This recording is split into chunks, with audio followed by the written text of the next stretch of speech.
ನಮಸ್ಕಾರ ರೈತ ಬಾಂಧವರೇ, ತಮ್ಮೆಲ್ಲರಿಗೂ ಸರ್ಜಿಕಲ್ ಯೂಟ್ಯೂಬ್ ಚಾನಲ್ಗೆ ಸ್ವಾಗತ. ನಾನು ಬೆಂಗಳೂರು ಗ್ರಾಮಾಂತರ ಜಿಲ್ಲೆ ಮತ್ತು ನೆಲಮಂಗಲ ತಾಲೂಕಿನ ಒಂದು ಎಣ್ಣಿಗೆರೆ ಅಂತ ಗ್ರಾಮ ಇದು. ಈ ಗ್ರಾಮದಲ್ಲಿ ಒಂದು 2 ಬೋರ್ವೆಲ್ ರೀಚಾರ್ಜ್ ಮಾಡಿದ್ದೀವಿ.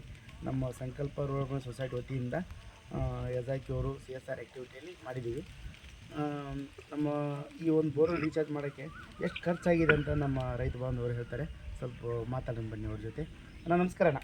ನಮಸ್ಕಾರ. ತಮ್ಮ ಹೆಸರು ಹೇಳೋಣ? ಮುನಿಯಪ್ಪ. ಓಕೆನಾ. ಈ ಬೋರ್ವೆಲ್ ರೀಚಾರ್ಜ್ ಮಾಡೋಕ್ಕೆ ತಮ್ಮ ಎಷ್ಟು ಖರ್ಚಾಯ್ತಣ್ಣ ತಮ್ಮ ಕಡೆಯಿಂದ? 2,000 ಖರ್ಚಾಯ್ತು. 2,000 ಲೇಬರ್ ಚಾರ್ಜ್ ಅಷ್ಟೇ ಕೊಟ್ಟಿದ್ದೀರಾ? ಹೌದು. ಹಾಂ, ಓಕೆ. ಮತ್ತು ಏನಂತಾರಲ್ಲ, ಪೈಪ್ ಒಂದು ಕೊಟ್ಟಿದ್ದೀರಾ ನೀವು? ಹೌದು. ತಡಿ ಪೈಪ್ ಒಂದು ಕೊಟ್ಟಿದ್ದೀರಾ? ಮತ್ತು ಇವ್ರ ಹತ್ರ ಏನು ಇಸ್ಕೊಂಡಿಲ್ಲ ರೈತ ಬಂದವರೆ. ಏನಪ್ಪ ಅಂತಂದ್ರೆ ಒಂದು ಪೈಪ್ ಒಂದು ಮತ್ತು 2,500 ಲೇಬರ್ ಚಾರ್ಜ್ ಅಷ್ಟೇ ಇಸ್ಕೊಂಡಿದೆ. ಟೋಟಲಿ 12 ಬೋರ್ವೆಲ್ ರೀಚಾರ್ಜ್ ಮಾಡಿದ್ದೀವಿ ಇಲ್ಲಿ.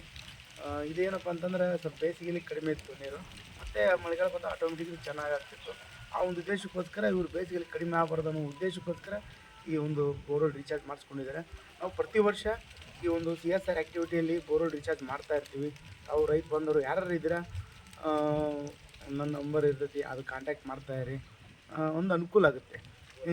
ಇನ್ನೊಂದು ಏನಪ್ಪ ಅಂತಂದರೆ, ಈ ಒಂದು ಲಾಸ್ಟ್ ಟೈಮ್ ಒಂದು ವಿಡಿಯೋ ಹಾಕಿದಾಗ ನಾನು ಆ ಒಂದು ರೈತರಿಂದ ಕಾಂಟ್ಯಾಕ್ಟ್ ಆದ್ವಿ ಇಷ್ಟೆಲ್ಲ, ಒಂದು 12 ಬೋರ್ವೆಲ್ಲ, ಮತ್ತು ಒಬ್ಬೊಬ್ಬರಿಂದಾಗ ಮೌತ್ ಪಬ್ಲಿಸಿಟಿಯಿಂದ ಇಷ್ಟೆಲ್ಲ ಮಾಡಿದ್ದೀವಿ. ಸರಿನಾ ರೈತ ಬಂದವರೆ? ತಮಗೂ ಈ ಥರ ಒಂದು ಬೋರ್ವೆಲ್ ರೀಚಾರ್ಜ್ ಮಾಡಿಸ್ಕೋಬೇಕಂತಂದರೆ ನನ್ನ ನಂಬರ್ ಇರ್ತೈತಿ, ಫೋನ್ ಮಾಡಿ. ಕೆಲವೊಂದು ಏರಿಯಾದಾಗ CSR ಆ್ಯಕ್ಟಿವಿಟಿ ಇರ್ತಾವೆ, ಕೆಲವೊಂದು ಏರಿಯಾದಾಗ ಇರೋಲ್ಲ.